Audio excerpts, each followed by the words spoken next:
Okay, we are live. Hi, this is William Ramsey. Welcome to William Ramsey Investigates. On today's show, I have a very special guest. He goes by the Sage of Quay, Quay. He's also known as Mike Williams, and a great scholar. Really, I call him a scholar about the Beatles, and so much about the Beatles, not just about Paul and Fall, but so many other things. And I was trying to get around his arms around all his research. It was very hard, but I listened to a lot of his shows on YouTube, and you'll see his website here.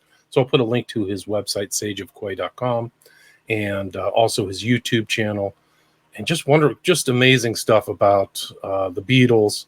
And I've titled this one, The Masonic Machinery Behind the Creation of the Beatles, because it's such an interesting phenomenon. And as growing up as a Beatles fan, you go back, White Album and so many influences, but I never think what's going on behind the curtain, so to speak. And there's a lot going on. There's a lot about the Beatles, and Mike knows a lot of it. And I've come across so many of his talks just researching myself, like some of these other, he's just one of those people who always keeps popping up with the Beatles. Like I pop back around. But he's done, we were talking the pre-show, 8 years of research into the Beatles, but he can talk more about that. So Mike Williams, welcome to the show. William, thank you so much for the invite. Yeah, so for people who may not have heard of you or the Sage of Quay or all your research, maybe you can just kind of introduce people to how you got started looking into the Beatles and this amount of research and interviews you've collected over the last 8 years. Well, I should start by saying that growing up, I was a Beatle freak. And I was born in 1959, and as early as 1968, I was on my parents to take me to the movie theater to go see Yellow Submarine. That's how much I knew about the Beatles at the age of 9. And my brother is just a little younger than I am, about 13, 14 months younger, and he was a little Beatle freak himself. So my father took the both of us to go see Yellow Submarine. I remember that not knowing as a kid, I didn't realize that it was an animation. So I was a little disappointed. Dad was in total pain the whole time because the Beatles were not his thing. But he was a real trooper. He sat there for 90 minutes. And it wasn't until the Beatles came out toward the end of Yellow Submarine that my brother and I really lit up. The Beatles were the reason why I picked up a guitar, why I started to write music, record music. I loved the Beatles. And then what happened was, if I just go back to high school, move forward in time a little bit, I knew about and heard of the Paul is Dead conspiracy, but I just thought, like many people, that it was nonsense and that it was nothing more than a clever marketing ploy by the Beatles to sell more records. And in fact, when the Paul is Dead rumor came out in 1969, record sales did tick up. So it did do that as well. But I didn't buy the whole Paul is Dead thing. I thought it was crazy, and Paul has always been Paul. And even in high school, what I did, even though I didn't believe the conspiracy, I was very intrigued by the clues. My high school was very progressive back in the day, and they allowed the students to bring in guest speakers.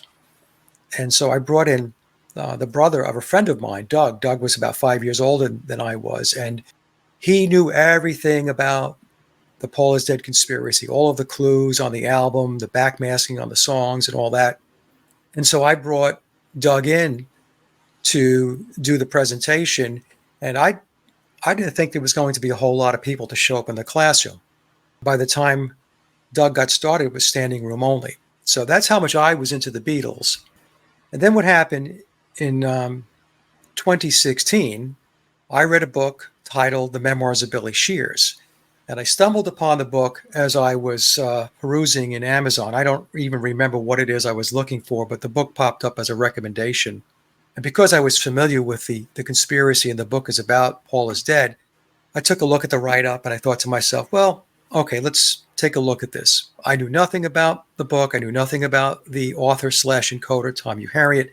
And so I read the book in the early part of 2016. The book was first published in September of 2009, September 9th of 2009, so the triple nines. And as I was reading the book, William, I was taken back. I was trying to get my head wrapped around it because the details in the memoirs of Billy Shears, the information is so diametrically opposed to the official narrative that if you're somebody that is a Beatle fan or a Beatle freak, it's going to be quite a shock. But the one thing that struck me is that there was so much information and so much detail in the book that I had to take a step back and think, the only way this much information and detail can be in the book, it has to be coming from somebody who is either in the inner circle of the Beatles or from the person that is actually playing the role of Paul McCartney, and that would be Billy Shears. In the book, he gives us the name of William Shepherd. A shepherd is somebody that leads a flock. Others in the Paul is Dead Beatles conspiracy community will say that what they believe his name is William Campbell, but I call him Billy Shears because that's how he refers to himself. And in fact, he introduces himself to us on the Sgt. Pepper album after the title track, Sgt. Pepper plays, and that segues into With a Little Help from My Friends. And that segue, there's a lyric that says, "And let me introduce to you the one and only Billy Shears." So that's an introduction to Billy. Even though Ringo sings the song, that's really a distraction. That's to keep the focus off of Billy, because a lot of people believe Billy Shears is Ringo because Ringo sang the song, but that's not what was going on there. It was a way to deflect, because when a lot of people looked at the Sgt. Pepper album when it first came out, and you'll hear this from a lot of Beatle fans, especially those that subscribe to my channel, they will say, well, the guy that's on the front cover of Sgt. Pepper in the blue costume, Paul McCartney, doesn't look very much like Paul McCartney. He looks very different. What they did was they did a couple of deflections. One was with the song With a Little Help from My Friends, having Ringo sing about being Billy Shears. But the other thing that they did with the album cover was to change the appearance of all of the Beatles. And so this way, it doesn't look like just one person looked very different, but they all looked very different with the longer hair, facial hair, and all of that. So what happened was I started reading the book, and I was very shocked by a lot of the information that was in it because it was diametrically opposed to the official narrative. And I could have done one of two things at that point. I could have just put the book down and say, well, this is just nonsense. I'm not going to give this any more of my time. Or let me take a look at this book and let me do some research and see if I can prove or disprove what it is that we're being told. And so I opted for option 2. And I didn't think I would be spending as much time as I did. As you mentioned when we got started, my research went 8 years, and I'm going to be retiring the research come this November. 8 years is long enough to do just about anything. As I got into it, I was finding that many aspects of many threads in the book were truthful, that I can look at it, I could assess it. The evidence was leading to a point where I had to start to admit to myself that this could very well be, that Paul McCartney was replaced, and that it's not just a replacement, because I've come to the point where the replacement of Paul McCartney is the subplot. The main plot to the whole Beatles psychological operation, which originated at the Frankfurt School and Tavistock, was to social engineer the world. The Beatles were the first created band with the mission to social engineer at a worldwide level.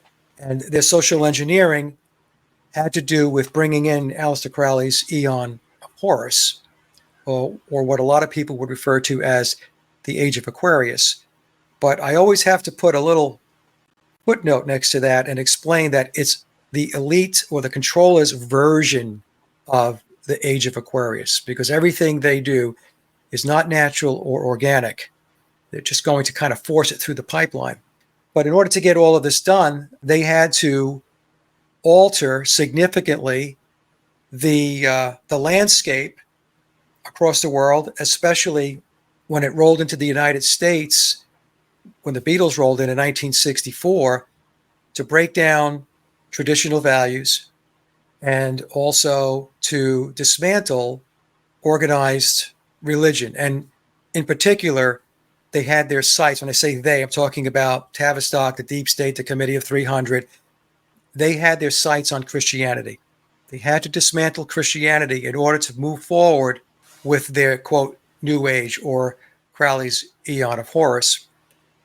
So the Beatles were missioned to do that. They were tasked to do that. And when I was doing the research, like I said, there's one piece of it, the subplot is Paul was replaced. but you really have to go back in time. And this is what I did to understand what went on before Paul McCartney was replaced. And I'm sure there's many people listening saying, well, Paul McCartney was replaced. Yes, Paul McCartney was replaced. I won't get too much into it in this show because we're limited for time, but I would suggest going to my channel, Mike Williams' Paul is Dead channel. I have a video there, a short one, which is the Beatles Conspiracy 101. It's a minute long, and I'm pointing you to some links to help you get started and to ramp up and to get on board with the conspiracy if this is something that interests you. And I stopped calling it the Paul is Dead conspiracy. I started calling it the McCartney conspiracy and the Beatles conspiracy. But what I did, what a lot of other researchers did not do, was to go back in time. A lot of researchers will focus on Billy replacing Paul in late 1966 and then moving forward. Understanding the replacement and doing those comparisons and doing that analysis is very important. There's no question about it. That's basically step one when you get into this conspiracy. But I said, there had to be a whole lot of stuff that went on before we ever got to that point. And when I was reading memoirs, there's a blurb in the book on page 350 and 351. There was a narrative in the book, a few sentences that said that George Martin was going to take their little songs and make them great. Now, for those of you who don't know, George Martin was their producer, and George was known as the fifth Beatle. And George Martin plays a very, very important role in all of this. And then the book went on to talk about the snitch and the Committee of 300. Wow. So the Committee of 300 is in the memoirs of Billy Shears? It talks about it. So wow, this is the book here, the Committee of 300. The first book I read was the red cover. This is the blue covered book. And aside from the narrative itself, it's loaded up with footnotes. And the footnotes are very, very revealing.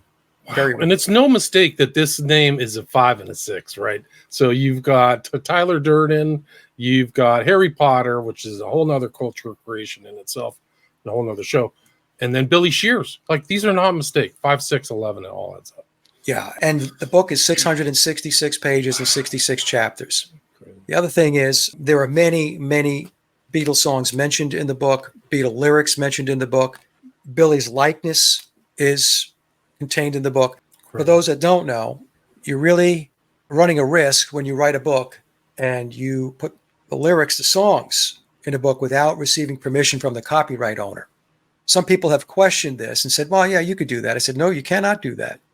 And I verified that with two attorneys that I know. One is my personal attorney that does copyrights and trademarks. And the other one is a friend of the family's who's a criminal attorney. And I asked them both about, hey, if you're going to write a book, can you just put song lyrics in there? And they both came back and said, you shouldn't do it unless you have permission because you could wind up in a bind. At the very least, you'll wind up with a cease and desist order. Worst case is you can get sued. And I also ran this by a friend of mine who's in the music industry. And he's been in the industry for a very long time. He's out of the UK. He has written many, many songs for artists out of Europe. And when I talked to him about it, he said, Mike, I get requests all the time for people who are writing books to use my lyrics. And the first thing I want to know is, what are you using the lyrics for? In other words, what's the context? So if you're going to take my lyrics or my songs and you're going to put them in a context that is not helpful to me, in other words, it could be disparaging, then that's not going to work. I am not going to allow you to use my song lyrics. So what that says is, and for those that know who try to upload any kind of Beatle content to their YouTube channel and all that stuff, Apple shuts that stuff down right away. So there's no problem with Apple shutting anything down that is not approved by them. And Billy, the same thing. Paul McCartney's enterprise is huge, MPL Communications. So this book here, if Billy wasn't participating in this book, if he wasn't a source for this book, there was no question in my mind that the author / encoder, Tom U. Harriet, would have received, at the very least, a cease and desist order, which has never happened. In fact, as time goes on, the book is updated with additional information. And each time the book is updated, more and more details are given, more verifiable details are given, which shores up and proofs out that the book is truthful. Now, the reason why I say it's truthful is because the book is classified as historical fiction. The reason why it's classified as historical fiction is because Billy, the person playing the role of Paul McCartney, has signed agreements. He has NDAs, non-disclosure agreements, and other secrecy agreements that he has to abide by to play the role of Paul McCartney. And Tom Harriet also had to have signed an NDA. Now, the reason why I'm fairly positive that the author and coder Tom Harriet had signed an NDA is because going back in 2016, when I got done reading the book, I wanted to have Tom to come on my show because I was doing a lot of podcasting back in the day, and I wanted to talk to him about the book. So I reached out to him. Tom had gotten back to me, and he said, sure, I'll come on the show. I'll talk about the book. And then a week later or so, he emailed me and said, Mike, I can't do any interviews. And he didn't elaborate. But in my view, what happened was he had to go check with legal counsel. I'm pretty confident what happened was they said to him, look, you signed an NDA, and even if you say something innocently, you could have a problem if you say something that breaches the contract that you signed. So our recommendation is that you not do that you don't do these interviews. And to this day, Tom has not done any interviews on this book. Now, I'm trying to get him to come on my show. And going back about 2 months ago, he said that he might be at a point now where he will be able to talk about the book. Maybe. It's basically a waiting game to see at what point does he get the green light. So I'm reading the book, and it's historical fiction. There are threads of fiction in the book, but the book is layered. It's an encoded book. It's a Masonic book. Tom is a Freemason. Obviously, Billy is a Freemason. In fact, I believe Billy is in the illuminated degrees these days. The book has a number of layers in it. The first layer is you just read the book the way it is. You just read from left to right as you would read any book, and you're going to get a lot of information just from doing that. The second layer has to do with what's referred to as word stacking. Now, Tom is an expert in encoding. So word stacking means that on each page of the book, there are certain words that are bolded out. So when you read the bolded out letters by themselves, they form sentences. And so now you're getting another layer of information from the book that may not necessarily be in the narrative if you just read the book like you would read any book. The third layer is what is referred to as the acrostical code. In the book, the first letter of every odd numbered sentence, when you start putting the letters together, it forms more words and more sentences. It's crazy stuff. It's crazy, crazy stuff. So that's the third layer. The fourth layer of the book, and these are layers that I have discovered, is that the book is actually inviting you to go outside the book and research it. If you included everything in the book that you wanted to know, it wouldn't be 666 pages. It would be 6,666 pages. So the book is actually inviting you to go outside to research. And that's exactly what happened to me when I read that passage on page 350 and 351, where we talked about George Martin making their little songs great, and then talking about the Committee of 300 and the snitch. The snitch was Dr. John Coleman. Wow. The fourth layer, if you want to call it a layer, I mentioned earlier, are the footnotes. The earlier versions of memoirs, going back to 2009, did not have footnotes. So periodically I would communicate with Tom, because the way the book is written, some of it is written, it's a little coy. So you have to read it a couple of times and you're wondering, does the book mean this or does it mean that? Today, I have a professional friendship with Tom. It's been 8 years. It's not like we're best friends. We go out to have beers and all that stuff. Every once in a while, I will reach out to Tom and I'll have some questions about the book. And he's always been very honest and very straightforward with me. Clearly, there are some things he cannot talk about. And if that's the case, he'll say, I can't talk about that. But if there's other information where he can expand upon what's in the book, he will do that. So I just want to say that.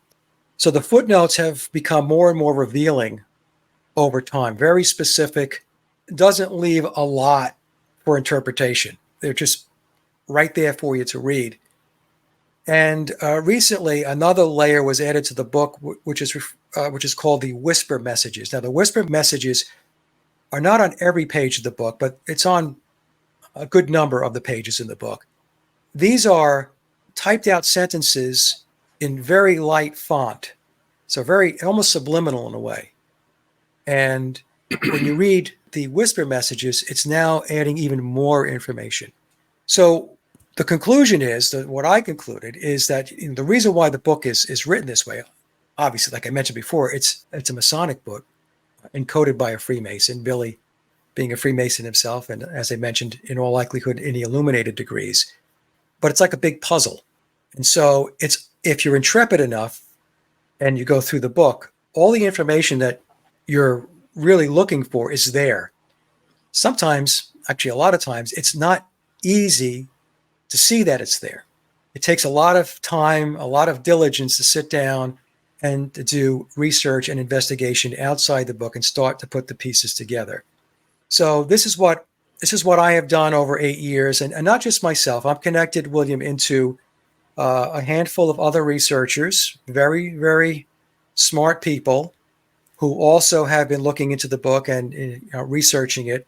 And over the 8 years, we have done presentations together. We have done roundtables together to talk about what it is that we discovered in the book, what information that we have proof of or evidence of, and to try to pull it all together. Wow. So Incredible. that's the background on the book.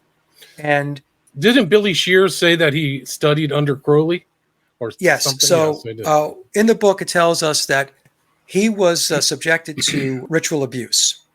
And his earliest memory of that was at the age of 3. He said that he was tutored by Crowley for 10 years. So Billy was born in 1937.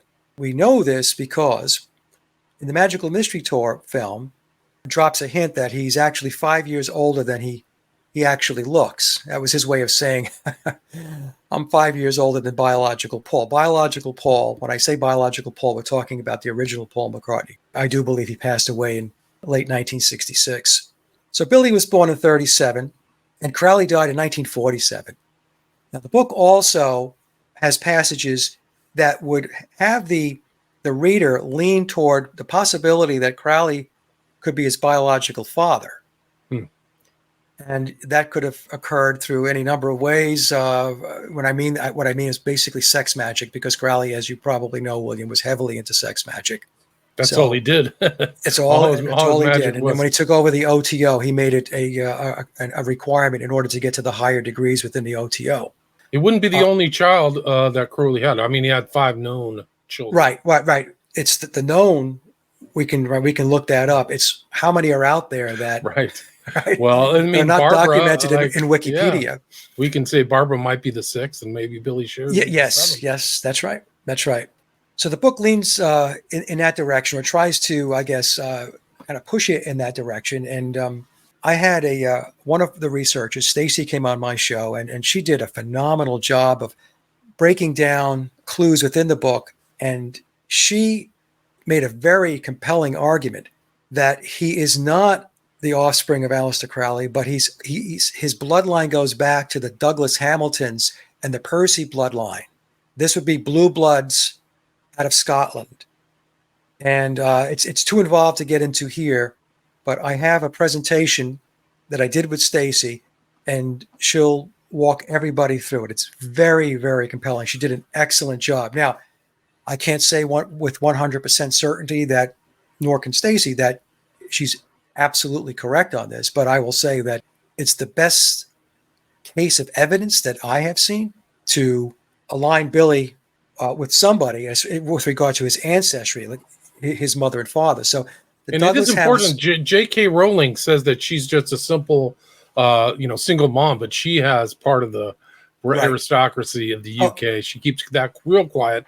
Interesting, Kay. She made up that letter just to make her name more interesting. The 11th letter of the alphabet. But the royal people in the U.S., they don't understand like the class system, and almost all of the aristocracy traces themselves back to the Battle of Hastings and William the Conqueror. They all go back there, and if you can trace that, you're like a blue blood. You truly are the highest levels of the aristocracy. So tracing yourself back to that, almost the entire aristocracy, landed aristocracy in England, is traced back to William the Conqueror.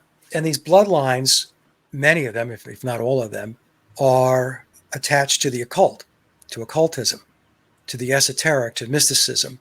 And I actually have an interview that Billy did. I forgot who the person is that was interviewing him. But during that interview, Billy states that as a child, he was taught to write his name backwards. This would fit very nicely with Aleister Crowley's law of reversal. There's a lot of clues, a lot of hints all around Billy and the Beatles, which point back to all of this occultism, in particular to Crowley, to the cult of Pan, to the cult of Dionysus, because this is where the controllers are taking us. I like to just refer to it as the cult of Pan. And the Beatles would be the Pied Pipers of Crowley's Aeon of Horus. Now, if we take a look at the Sgt. Pepper album cover, they're actually communicating this out to us. So the word Pied, and the Pied Piper is a play on Pan mythology. So we have to understand that first. Pied means multicolored. And take a look at the Beatles. They're in multicolored outfits. And Pan played the pan flute, a wind instrument. And if you look at the cover of Sgt. Pepper, all of the Beatles are holding wind instruments. Interesting. So what I did, William, was, which really shook the trees, was back in 2019, based upon that passage in the book on page 350 and 351 about George Martin making their little songs great, and then talking about the Committee of 300. Now, I had not at the time read the book, the Committee of 300, but I was familiar with John Coleman because Dr. Coleman did interviews many years ago. And, I had listened to the interviews. I've been in the whole alternative research business for a long time. I started off as a blogger in 2011 or 2012, and the blog still runs to this day. So I was, looking at a lot of this stuff. So I said, okay, let me read the Committee of 300 now, because the book is definitely leading me there. And what I did in this book, which is not about the Beatles, I should say that. It's about the deep state. It's about the Committee of 300. It talks about Tavistock. But in the book, Dr. Coleman states unequivocally that the Beatles were a creation of Tavistock. And this is mentioned maybe about 7 or 8 times in the book, depending upon the context in which he's discussing in a particular chapter. So then what happened was I said, well, I have to then, let's go take a deep dive into the Frankfurt School and Tavistock. Because when you talk about Tavistock, you have to talk about the Frankfurt School. If you talk about the Frankfurt School, you got to talk about Tavistock, because they're really connected at the hip. So what I've been showing folks, and I have nothing to do with these books, folks. I don't make any money on them. I'm just showing you what I read. Tavistock Institute by Daniel Estulin is a good book. It's a good primer to get started with. You have John Coleman's book on Tavistock, which is excellent. This is a very, very good book as well. So the Committee of 300, Coleman's book on Tavistock, Daniel Estulin's book on Tavistock. Another really good book is this one here, Secret Agent 666, by Richard Spence, on Crowley and how Crowley was connected into British intelligence. And Crowley was in the elite system. A lot of people don't realize that. And we could talk about that a little bit, because when we talk about the Aeon of... That's all he was. He was from the apex of the class system. Exactly. At the height of the British Empire, so... Yes, exactly. But a lot of people... He never worked a day in his life. Never had a real job. And but a lot of folks, when they listen to Crowley, and when he talks about the Aeon of Osiris, which is equivalent to the Piscean age, and moving to the Aeon of Horus, which would be equivalent to the age of Aquarius, going from an age of oppression and being shackled to a period of illumination and enlightenment, where you pursue your true and pure will. Well, there are people, because I've had these conversations with people, they'll send me emails or put them in the comments section under the video, that when Crowley was talking about this stuff, he was talking about it on behalf of all of humanity. And I said, I don't think so. I think he was speaking specifically to his elite circle. And his religion of Thelema is what I believe is extremely prominent within the pyramid of power. That the vast majority of the controllers within the pyramid of power subscribe to his religion of Thelema. That's their their spiritual philosophy and ideology. One of the things about Crowley people overlook is like he was a class person. He was of the highest class. He believed the slave shall serve. He thought the optimal political system was a feudal system, and Yes. that they should kill off all the Jews and Protestants. So when people say like it was for all of humanity, and he Right. called himself the priest to the princes, so he saw himself as like only, he said, have nothing to do with the muck of the mire, find diamonds and polish them. What he meant by that was nobody who's uneducated, just find the really smart ones and polish them. So people who say that he was some kind of egalitarian, it's just not in his writing or his conduct at all. No, it's not. It's not. And you mentioned, and the slaves shall serve comes from his book 77. Right. It comes from 77, but it's quoted. It's a direct quote from the Book of the Law. So what I did was I said, well, let me take a look at the Beatles' backstory from the very beginning. Let's just set aside this Paul McCartney being replaced bit, because honestly, William, it doesn't take very long if you're critically thinking and you're objective to see that they are two different people. Yeah. People want to argue with me on that, but I'm telling you, folks, they are not the same person. And Billy has been dropping clues that he's not Paul McCartney since day one. You just have to know to be aware when he's making those clues and what to look for. The other members of the band do it too. Like you have it in your videos. Like, hey, Bill, hey, William. They're calling him William. Oh, sorry that yeah. Paul's gone. I mean, they act like they know he's not alive. So they have these doubles. They have doubles of like Paul McCartney. There's no question about it. Like well, you said, there's one that plays music and the one that shows up for interviews. One of the best clips, which is very straightforward, is there was the premiere for the concert for George, which was a tribute concert for George Harrison. You know, Billy showed up for that, and he, at the time, he was married to Heather Mills. Olivia Harrison and George's son Danny were there, and so Olivia says to Billy, she greets him, and she says, "Hello, Billy," and he gives her a hug. And it's very clear. She said, "Hello, Billy." So these clues are out there. Honestly, when somebody greets somebody by their name, I'm not even sure that's a clue. Right. It's just like you just stated like casually. If I met you, I would say, "Hello, William." Yeah. It's not mysterious. That's your name. Or if you said, "Hello, Mike." So it's out there. And like I said, folks, I have 8 years of this under my belt, and there's over 300 videos. So if you're interested, take a look. I step you through a lot of facets of the conspiracy, and there are many. What I wanted to do was to go back, and I took a look at the Beatles timeline, William, between 1960 and 1963. And the reason why I did that was because that was the timeline that was leading up to the Beatles arriving in America. So they arrived in America on February 7th of 1964. February 7th, 1964 is a 9/11 encoded date. February is the second month. It was the seventh day. 2 plus 7 is 9. And then 1964. So in numerology, 9, you can treat it like 0, because anything times 9 reduces to 9, just like anything times 0 equals 0. So 1964, 1 plus 9 plus 6 plus 4, or 1 plus 0 plus 6 plus 4 is 11. So February 7th of 1964 is a 9/11 encoded date. And we see a lot of numerology, a lot of occult numbers around the Beatles. A lot of 3s, 6, 9s, 11s, 33s, 7s, double 7s, triple 7s, the 6s, 66, triple 6s, 9, 99s, and the triple 9s. All around the Beatles. They really, really love the number 7, and that was embedded in their albums, especially their first 7 albums, and as well as the Sgt. Pepper album. And I can explain that in a little bit. Now, the number 7 refers to, it's the number of perfection and higher spiritual consciousness.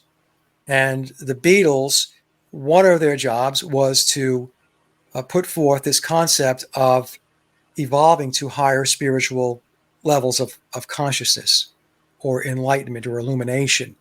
And again, if I have some time, I can get into that. If I don't, I cover all of this on my YouTube channel.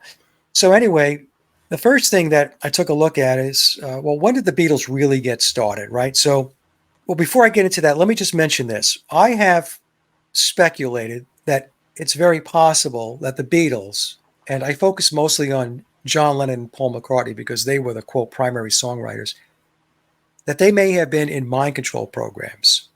And why do I say that? Well, first of all, if we take a look at the family situations, both Paul and John lost their mothers at an early age. John was raised by his Aunt Mimi.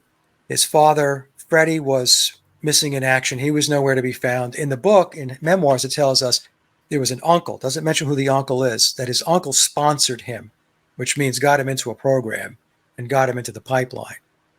It also tells us in the book that Paul McCartney's father, Jim, once his mother passed away, once Paul McCartney's mother, Mary, passed away, that Jim was leading him away from Christianity.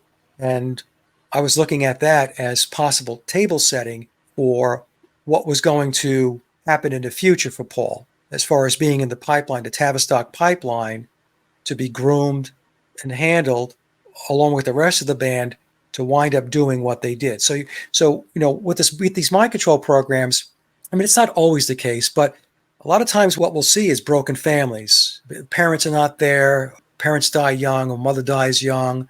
It's dysfunctional. There's not a cohesiveness to the family. And many times these types of situations, the kids are ripe for these types of programs to be brought into them. Now, that itself, somebody could argue and say, well, that's just speculation. And it is. I said it's speculation. But also what we have on the internet, if you look, you're going to see images of Paul McCartney and George Harrison with bird cages on their heads. And another image of John Lennon in a Superman shirt, and he has his head leaning up against the bird cage. Now, bird cage in Illuminati occult symbolism refers to mind control, a mind control slave. And I get the argument many times that, well, I don't think they knew what they were doing, or it doesn't matter whether they knew what they were doing. And in all likelihood, they were not aware of what was really going on, or to the extent of what was really going on. And when they were asked to do certain things, like put a bird cage on their head, they may not have understood what that meant.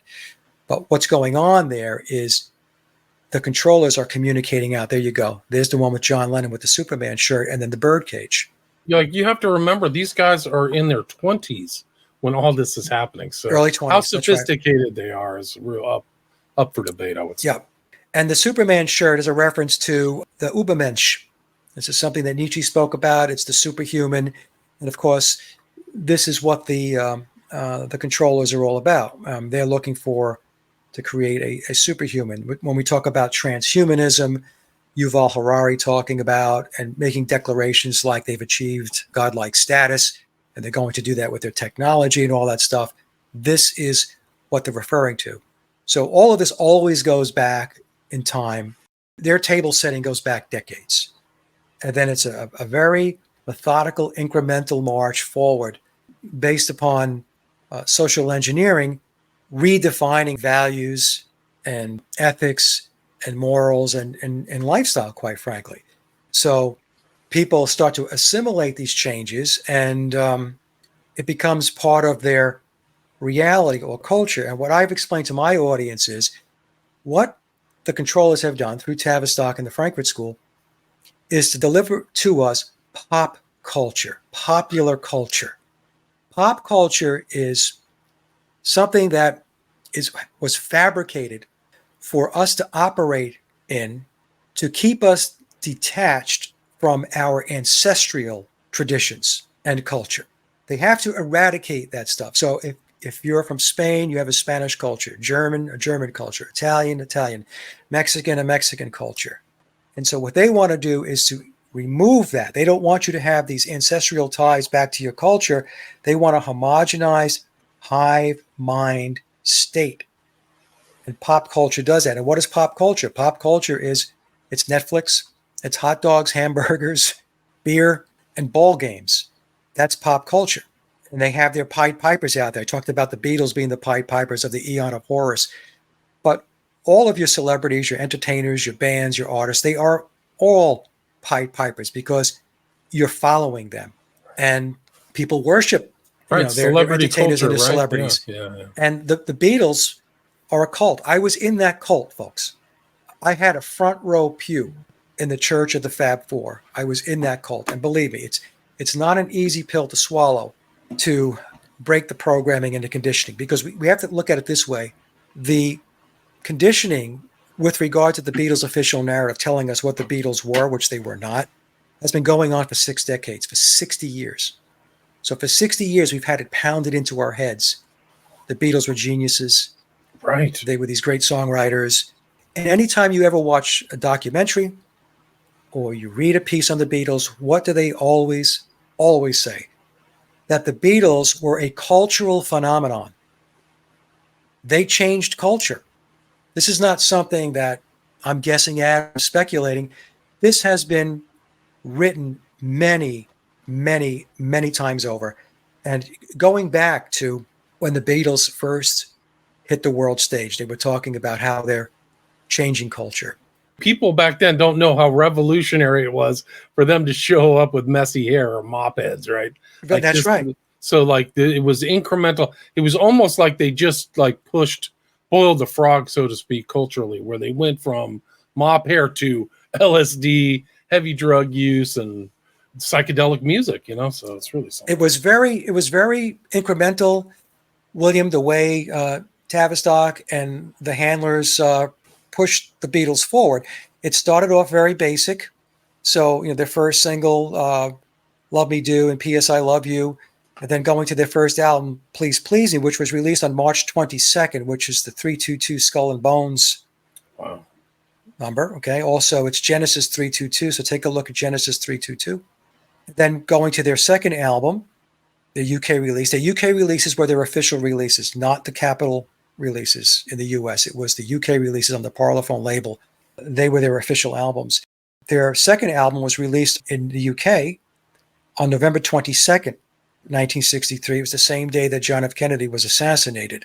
Now, interestingly enough, in the book, it tells us that the British control system knew that Kennedy was going to be assassinated, and so they didn't release the album in the US on November 22nd of 1963.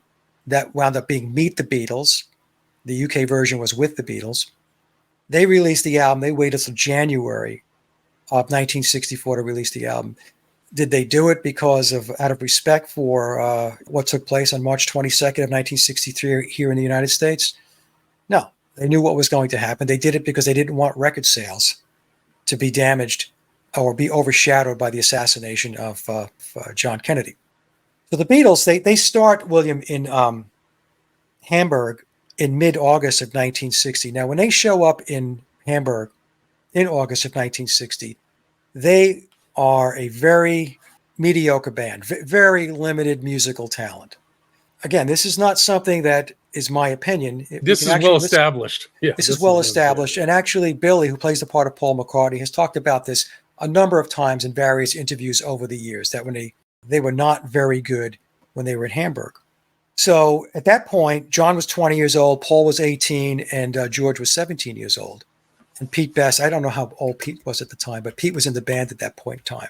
So the Beatles actually, they do their stints in Hamburg in 1960, starting in August, and then they head home back to Liverpool in December of 1960, completely dejected. This is detailed out in a book titled, and it's also detailed in other books, but the book I'm going to mention is by Joseph Niezgoda, Lennon Prophecy, which was published back in 2008. So the Beatles were an abject failure in 1960 when they were in Hamburg. There was no wins there. They didn't accomplish anything. Starting in 1961, they start getting all of these gigs. And if you go onto Wikipedia and you take a look at the Beatles' live performances, just type that into Wikipedia, you're going to see page after page after page. Every month, day after day, they're doing these gigs. So the first question we have to ask ourselves is, well, how is this band, which is not very good, and they didn't show any songwriting acumen? This was explained to us in a number of George Martin interviews, and I have these interviews, but George Martin is quite frank about their lack of musical skill and their lack of songwriting prowess.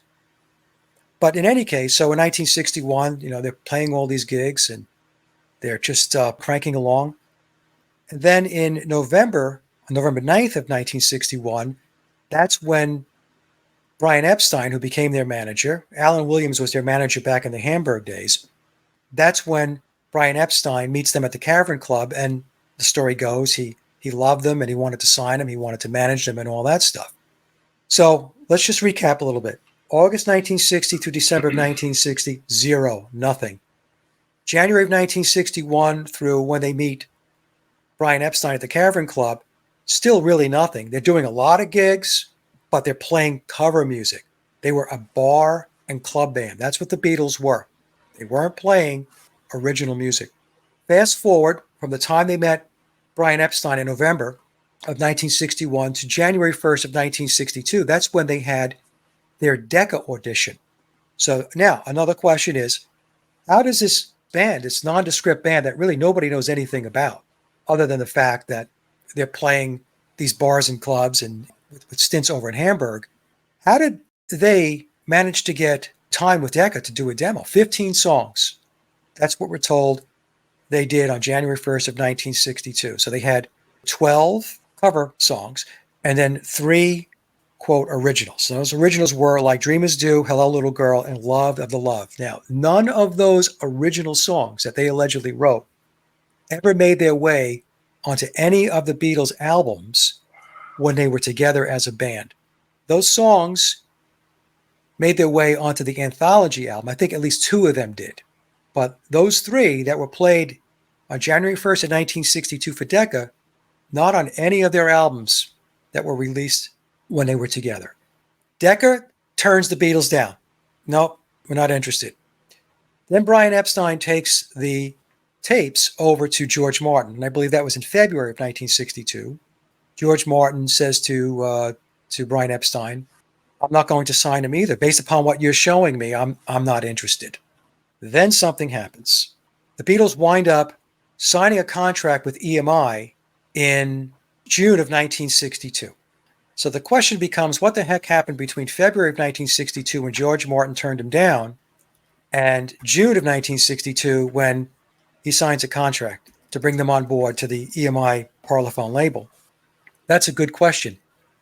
In the book, it says that George Martin had received a phone call from a higher up and said to George, you're going to take them on.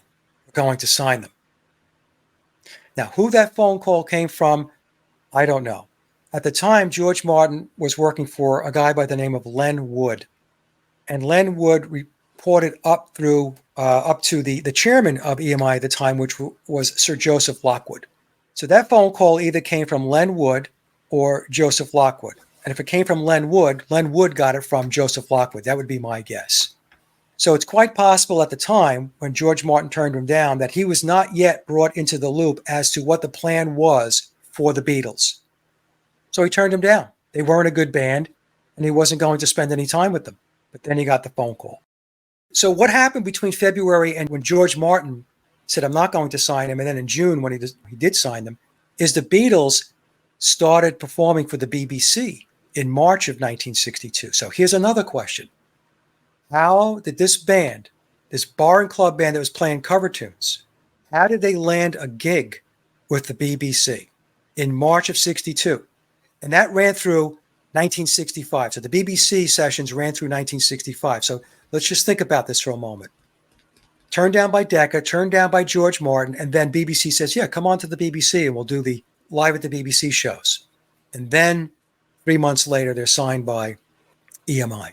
Now, when George Martin had the Beatles, he said that they had nothing behind them, that the best song he could find from them at the time was Love Me Do, and which he knew was not the big hit that they were looking for. And none of them stood out. Those are George Martin's words. And in another interview, he had said that it was not apparent at the time that they were songwriters, and goes on to say that their songs were awful. There was also an interview done by their engineer at the time, Norman Smith. Norman Smith was their engineer working with George Martin from their first album, Please Please Me, in 1963 through Rubber Soul. And then Jeff Emmerich took the reins as the engineer, starting with Revolver. In a magazine article from New Music Express, Norman Smith explains that they failed in the studio, that they had a lot of difficulty getting Love Me Do down, and he was not impressed with them at all. So there's a lot of these types of stories that are there from people like George Martin, from Norman Smith. So I decided, instead of ignoring them, I thought, why are they saying this? These are interesting things to say when the official narrative tells us the Beatles were brilliant. Okay, so, and when people do hear this, they'll say, well, that's because George Martin nurtured them and he brought them along. You're going to see, as I take you through this, that that's not the case at all. There was a Beatles documentary that goes back to the 1980s. It's titled The Complete Beatles. It was considered the Beatles documentary at the time until Anthology was released in the 1990s. And in that documentary, it tells us that Paul McCartney and John Lennon, either individually or together, wrote 100 songs between 1956 and 1962. They wrote 100 songs. That's what it tells us in the documentary. If that's the case, then how come there were only 3 songs for the Decca audition? And why did George Martin say that the only song that he can get out of them was Love Me Do, if they even wrote that song? Right. Where did the 100 songs go? And so what happens is, what we find, William, is that narrative of 100 songs completely dissipates as we move through time. We really never hear about the 100 songs anymore. It's in the documentary, and then it just kind of falls off the cliff. And then we start with a new narrative, which is the Beatles start writing these songs, not pulling from a backlog they had. So they signed in June of 1962, and then 9 months later, they released their first album, UK release, Please Please Me. And on that album, there were 14 tracks, 8 of which were original compositions and 6 cover songs. So a band that in June of 1962 didn't have anything behind them, according to George Martin, now all of a sudden was able to crank out 8 original songs for the first album, Please Please Me. Now, the other thing I should mention when I go back to George Martin, when he took them on board, he didn't work with them one-on-one initially. He delegated that to Ron Richards, who was another producer, I guess an assistant producer to George Martin. And Ron worked with the band at first. And Ron took them into the studio to record and to see what he can get out of them. And what he got out of them was nothing. Because what happened was, when George Martin came back, and I think probably Brian Epstein was there, they did the playback, it wasn't good. Let's put it this way. When we're talking about big labels and we're talking about putting out music, I mean, it's got to be top shelf. And it was not top shelf. In Memoirs, it tells us George Martin received another phone call. No more delegation. You've got to work with this band directly. Of course, George Martin was a very accomplished composer, musician. What a lot of people don't realize is that George Martin, not only was he the Beatles producer, but he was the head of the Parlophone label, which was part of EMI. He was given the Parlophone label to run when he was 29 years old. It would seem to me that they had big things in store for George. So now George Martin is working with the Beatles directly. So where did the 8 songs come from? Their second release came out, as I mentioned before, in November 22nd of 1963. That's 8 months after their first album, Please Please Me, was released. And there's another 8 original songs and 6 covers. So who's turning out these songs? This is a band that didn't have any songs. And now all of a sudden, they're cranking these tunes out. We get into 1964, and they released the Hard Day's Night album in conjunction with the movie. The album has 13 tracks. We're told that all 13 tracks were original compositions by the Beatles. Their fourth album is Beatles for Sale, 8 more originals, 6 covers. In 1965, in the beginning of the year, they released the Help album, 12 original songs. Out of the 14, there were 2 covers on the Help album, along with 12 original tracks. And I'll get to Rubber Soul in a moment, and I'll explain how it is that, to me, is proof that the Beatles did not write all their own music, or did they play on all of their recorded tracks. And the other thing we have to really put into context here is, starting in 1963, going through 64, 1965, and it lightened up a bit on the second half of 65 going into 66. But when we talk about 63 1964 and 65. 64 and 65, we're talking about the height of Beatlemania. The Beatles are doing world tours. They're doing press conferences. They did 2 movies. In 64, they did A Hard Day's Night. In 65, they did Help. And by the way, the filming of A Hard Day's Night was sandwiched in between the recording dates of the recording of the album A Hard Day's Night.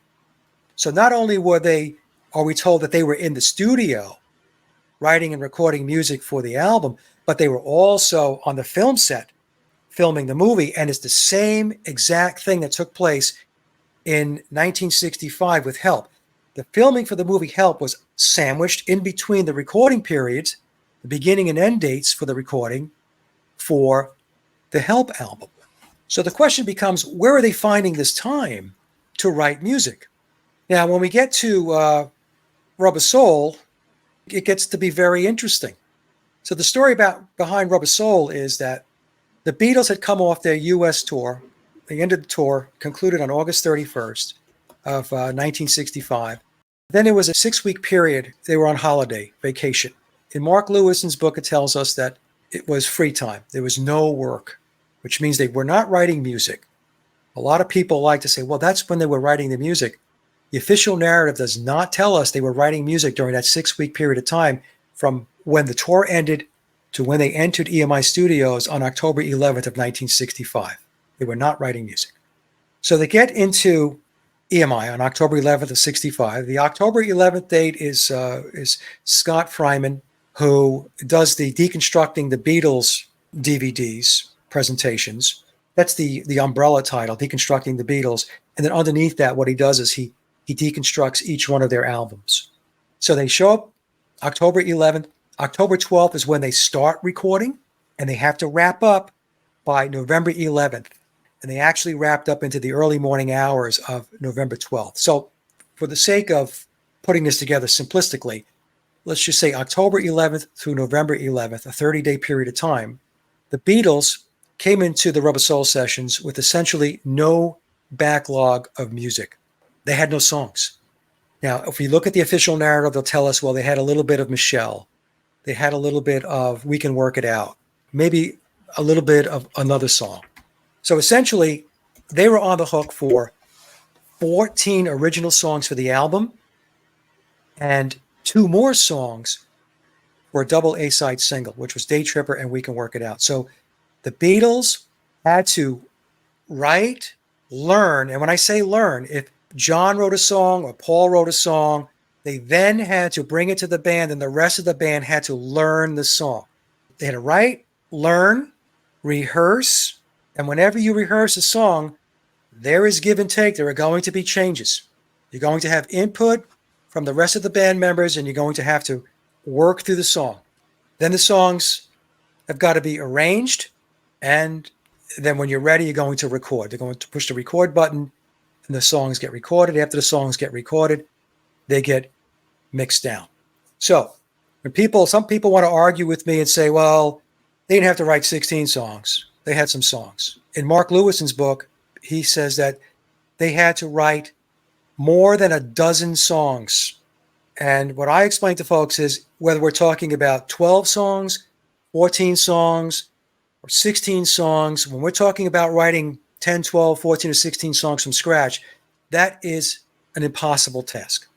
It's not that uncommon, by the way. Like a lot of these bands won't disclose it, but their producers are the ones performing. I know Yes. stories. Some songs that people hear on the radio, I know the bands didn't play them in the studio. Like I just know. Like I know people in the industry that the band will come in, they'll bungle everything, and the guy will go, "Okay, I'll just play it," and they'll get credit for it. That happens. I know people in the business too frequently, that have explained the exact same thing. Yeah.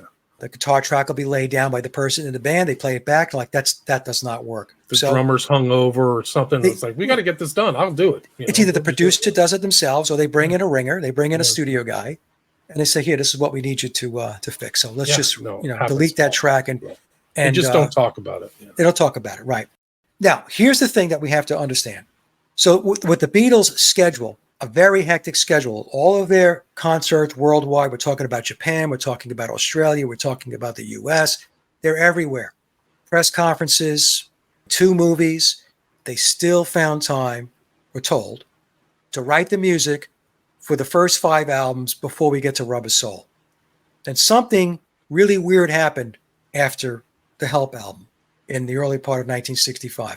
Apparently, everybody fell asleep at the switch. Everybody nodded off because the Beatles were on the hook. They were on the hook for 2 albums a year. So you had 2 albums in 63, 2 albums in 64. They were on the hook for 2 albums in 1965. The first one was Help. The second one would be Rubber Soul. And they were on the hook for 2 albums in 1966, which was Revolver. And because Paul McCartney was no longer with them, they wound up putting out a greatest hits album as the Christmas album in 1966 titled A Collection of Oldies. And we could talk about that maybe a little bit as to why a greatest hits album called A Collection of Oldies. Why are they oldies? The oldest song on the record is from 1963. It's only 3 years prior. So the question becomes, why were the Beatles, why did they have no music? Why did they come into the Rubber Soul sessions with essentially nothing? Are we to believe that Brian Epstein wasn't calling up Paul McCartney, John Lennon, and saying, hey guys, we've got studio time booked in October, and looks like we're going to need 16 songs. How are you guys coming along? Apparently that conversation never happened.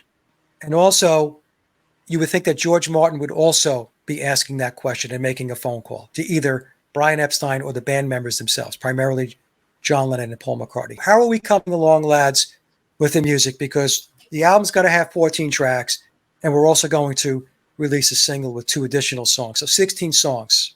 Let me know how it's coming along.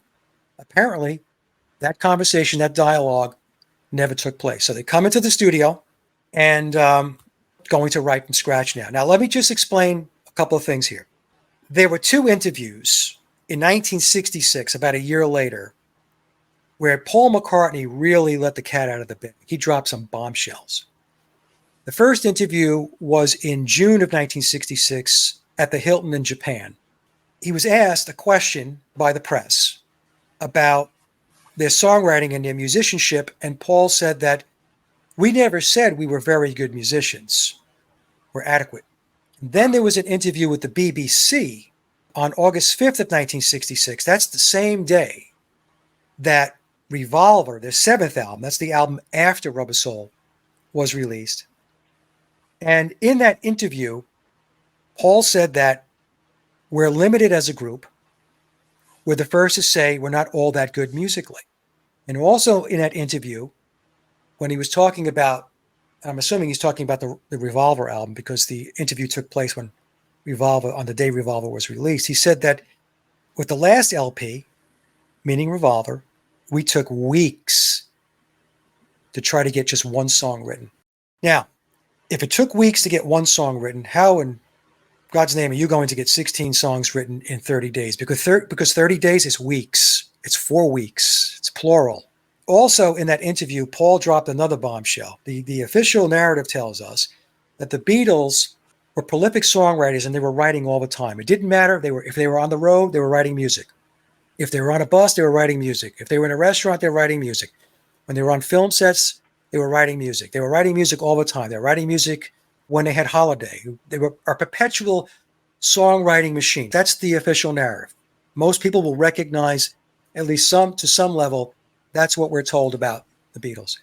In that August 5th, 1966 interview with the BBC, Paul McCartney told the BBC interviewer that they did not write music in between albums. Maybe 1 or 2. And because he used the word maybe could also mean 0. He said, we wrote in great big batches whenever we had to do a record or a film. But really, it's when they had to do a record because the songs that they recorded for the album were the songs that made their way into the film. The BBC interviewer responds by saying, I always thought it was quite impossible to write that number of songs, 12 songs, in such a short period of time. And I'm paraphrasing, but I have the interview. You could take a listen. And John says, it is sometimes quite impossible. going back, William, to what I was saying before, we get these pieces of information, this dialogue, these interviews that are out there that are showing cracks in the dam as far as the official narrative goes. I mean, they contradict the official narrative. So if we go take a look at Rubber Soul, let me just take you through really quickly here. It was like a conveyor belt. And let me just explain to everybody. And for those of you who are musicians and songwriters and you have recorded, or if you're in the music business, you're a sound engineer or a producer, and you're honest with yourself and you can shake off this Beatles conditioning, I think you'll see that this is not possible. Songwriting is a process. It's not something that you just crank out like it's a manufacturing line and you're producing widgets. It just does not work that way. So we're told the Beatles arrived at the EMI studios on October 11th of 1965. The very next day, October 12th, they complete Run for Your Life. On October 13th, the second day in, they nail Drive My Car. On October 16th, 5 days in, Day Tripper is in the bag. On the 18th of October, 7 days in, If I Needed Someone is knocked out. On October 21st, 10 days in, Norwegian Wood is completed. On October 22nd, 2 songs are done, In My Life and Nowhere Man. On October 29th, 18 days in, We Can Work It Out is completed. And then we get into November, and it's the same thing. Michelle, November 4th, What Goes On. November 8th, Think for Yourself. November 10th, The Word is completed. On November 11th, the very last day of recording, they finish up 4 songs in one long session on November 11th. 2 of those songs, You Won't See Me and Girl, didn't exist before November 11th. So they had to be written from scratch, learned, rehearsed, arranged on that day, and then recorded. Wait, we're told, was brought in from the help sessions. Okay, but they still had to do some overdubs and the vocals on that. So they didn't have to technically write that song, but there still had to be work done to the song to complete it for the album. And then the other song, the 4th song, was I'm Looking Through You. We're also told that it took no more than 5 takes to nail down the basic rhythm tracks for any of those songs. So the basic rhythm tracks would be your guitar, your bass, your drums. It's the basic rhythm tracks for the songs. However, when we fast forward 3 years to the White Album, it's 3 years later. When you take a look at how many takes it took for many of the White Album songs, we're talking about dozens, 10, 20, 30, 40, 50, 60, 70 takes to get the songs nailed down. Yet, we're to believe that 3 years earlier, coming into EMI Studios with a blank piece of paper, they wrote 16 songs, or pick your number, 10, 12, 14, or 16 songs in 30 days, and each of the basic rhythm tracks took no more than 5 takes. It's crazy. It's hard to believe that. Those sold like millions and millions of copies worldwide, too. Multi-platinum sellers. Well, and here's the other thing, William. There were 6 days in that 30-day period of time where there was no recording scheduled because the Beatles had one day was slotted out for some fan club obligations. I think it was a flexi disc they had to create. There were 2 days that were mixing. George Martin and Norman Smith were mixing down the songs. There was 1 day taken out. That's when they received their MBEs from the Queen. There was 2 days where they had to step out to do a TV special. Right, so they're anointed too. So all these guys are getting anointed by the royalty, Martin and all these. Yeah, they got their MBEs during right smack in the middle of when they were allegedly sitting down writing and recording for. So who's the brains behind it? Martin's connected, or somebody at EMI is connected to somebody at Tavistock. It's all secret, but they're perfect fronts in a lot of ways. Like George Martin was instrumental in this. There's no question in my mind.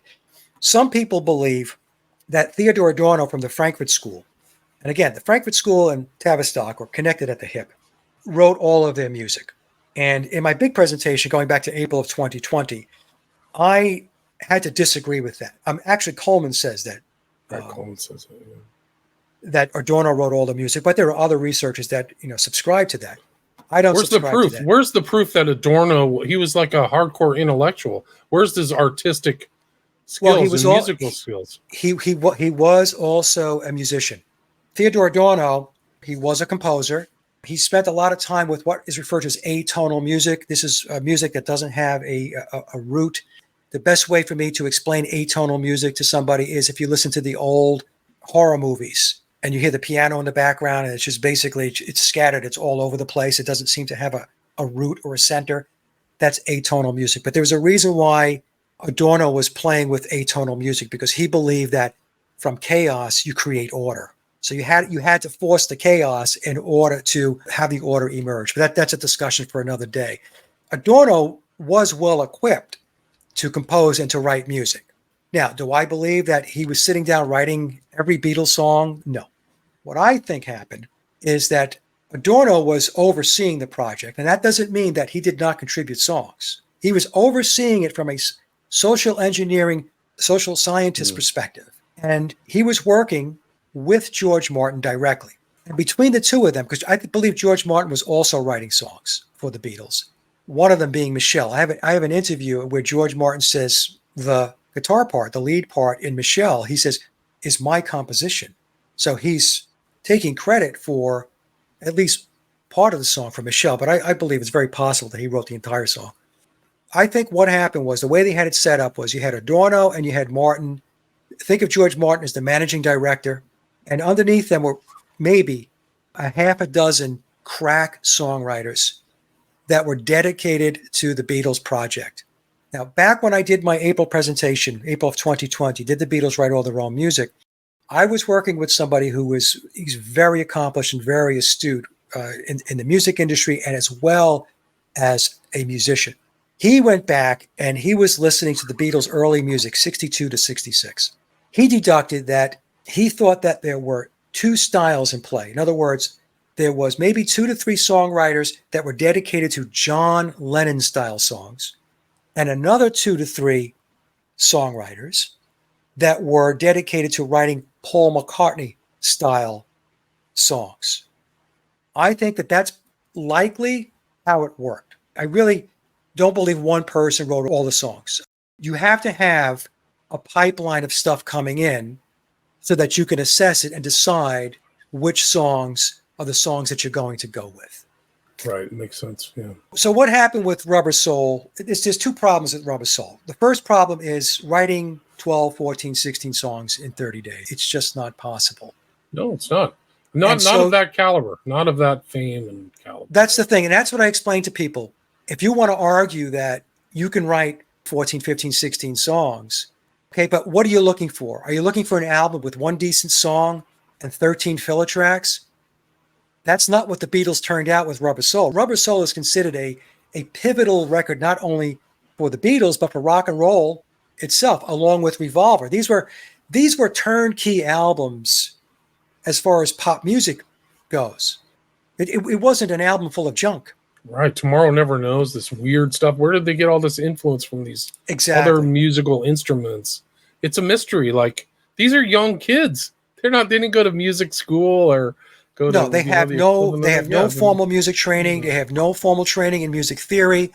And this is admitted, by the way. This is admitted in the official narrative that the Beatles could not read or write music. Yeah, it just doesn't make any sense. This is just a massive culture creation. And it's not just the music. It's the packaging. It's the ideas. It's the lyrics. It's the whole thing. You got it. It's the packaging and the presentation. Yeah. So now here's the thing, William. I know I don't want to run you over here on time, but yeah, unfortunately I got another one in an hour and a half, so I do. Okay, I'll get to this real quick. Okay. That's the first issue with Rubber Soul. The second issue is that the manufacturing cycle time does not work. So here's the thing. The Beatles finish up recording the early morning hours of November 12th of 1965 after the 30 days. George Martin completes the sequencing of the songs. The sequencing of the songs is the order that the songs will play on the record. Side A, side B. Sequencing is very important because it establishes the flow of the album, but it's also important because with 33 RPM records, if you don't calculate the tracks properly, place the songs strategically from a time perspective, and leave enough dead wax that's around the center label of the record, albums or records could experience what they call groove distortion. Because what happens is the closer that the stylus of a turntable moves toward the center of the record, toward the spindle, there's a higher likelihood of groove distortion.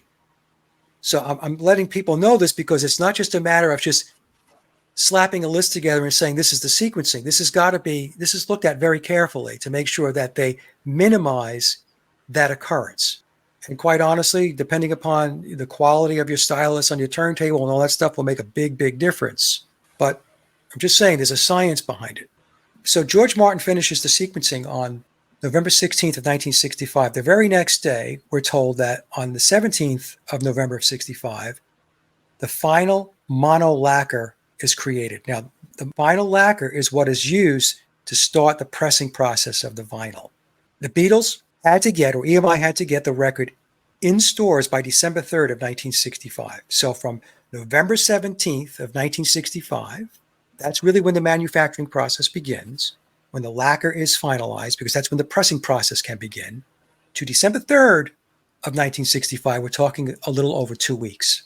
So the question becomes, how did they get all those records to stores by December 3rd in a little over 2 weeks when the sequencing of the songs wasn't known until November 16th? Why is that a problem, Mike? Because the sequencing of the songs is listed on the center label of the record. The songs are also listed on the back cover of the album jacket. How did thousands of labels and thousands of album jackets get printed and delivered in a day? The answer to the question is it can't be done, because back in the day they used 4-color printing. In 4-color printing, they had these rolls of 4 different colors.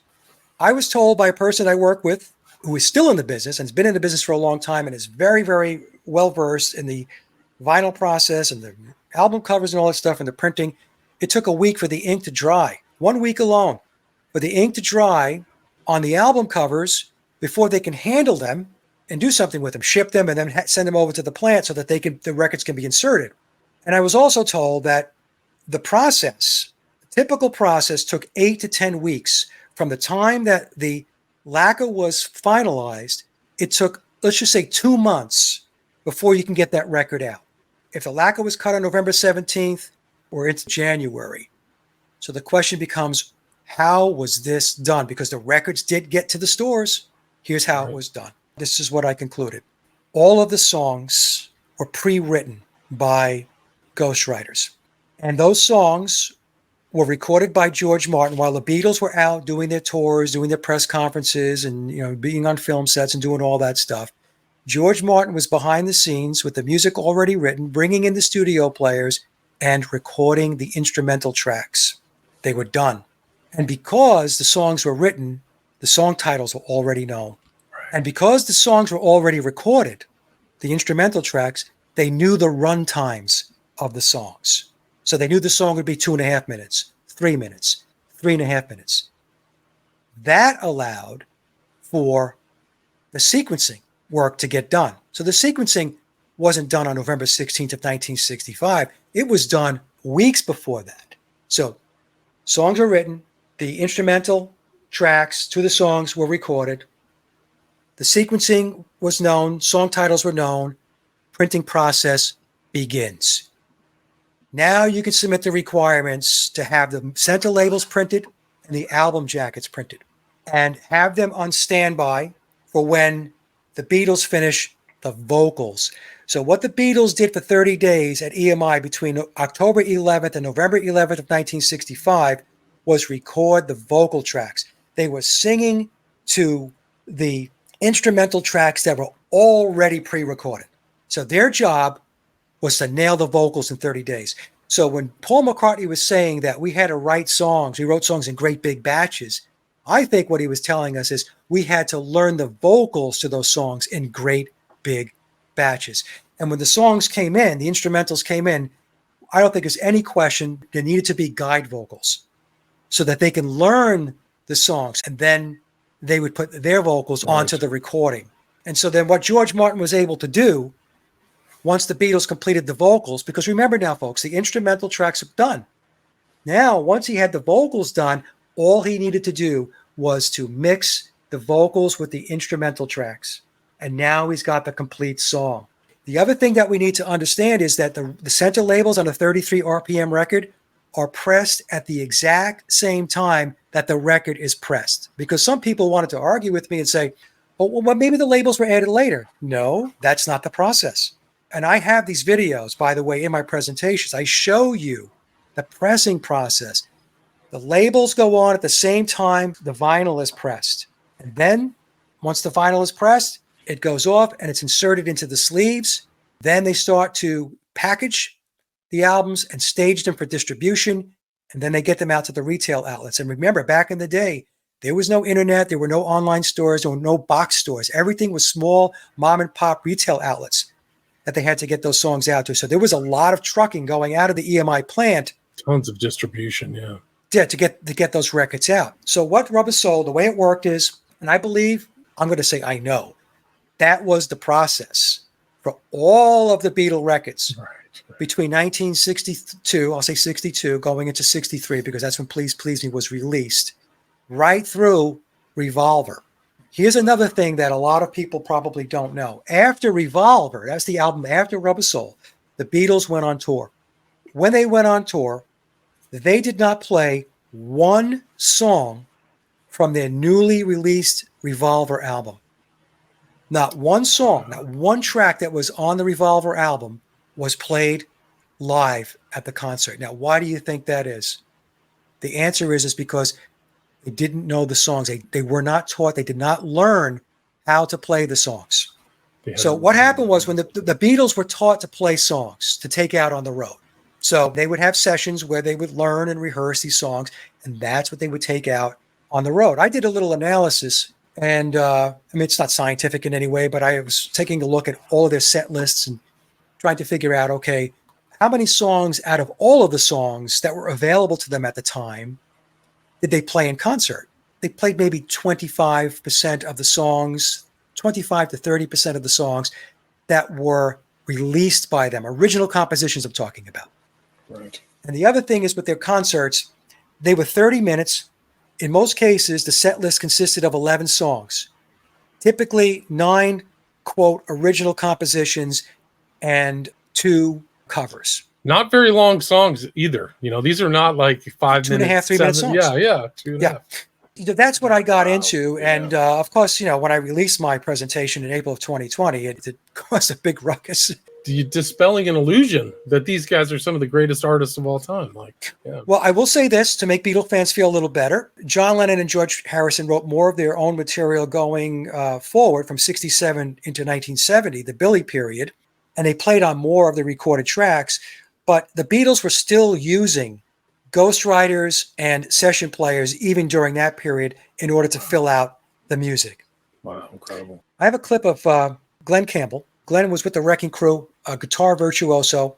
He was guest hosting on the Smothers Brothers Comedy Hour going back to July of 1968, and he was introducing the band Cream, Eric Clapton, Jack Bruce, and Ginger Baker. And when he introduced them, he was explaining that they were top shelf session players. They were the cream of the crop. And he said that they played on Beatle records, Stones records.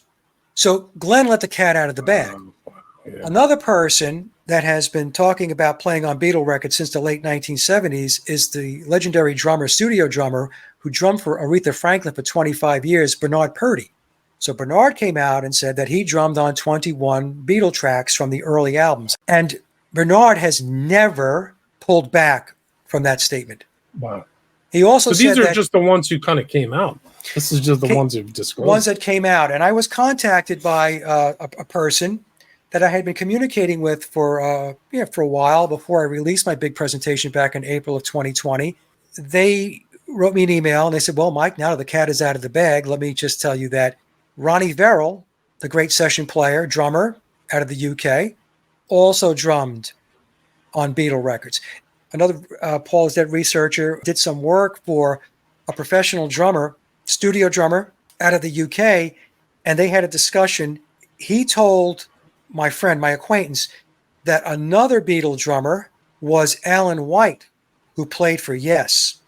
And Interesting. also for the Plastic Ono band, he did some drumming for Lennon. And of course, the official narrative tells us that George Martin hired Andy White, no relation, Andy White, to drum on P.S. I Love You and Love Me Do. But I've always said that I don't think George Martin hired Andy White, who was also a great session drummer, to just play on 2 songs. I wish we could probably talk for 10 hours. Here's the good news for the listeners. They can go to your website or your YouTube channel and go through all the other stuff you've seen, the presentation on Rubber Soul. You've done a lot of interviews with other hosts I recognize, so you can check that out. So I'll put links to your YouTube channel and your website. But thanks so much for your time. Just an incredible amount of knowledge.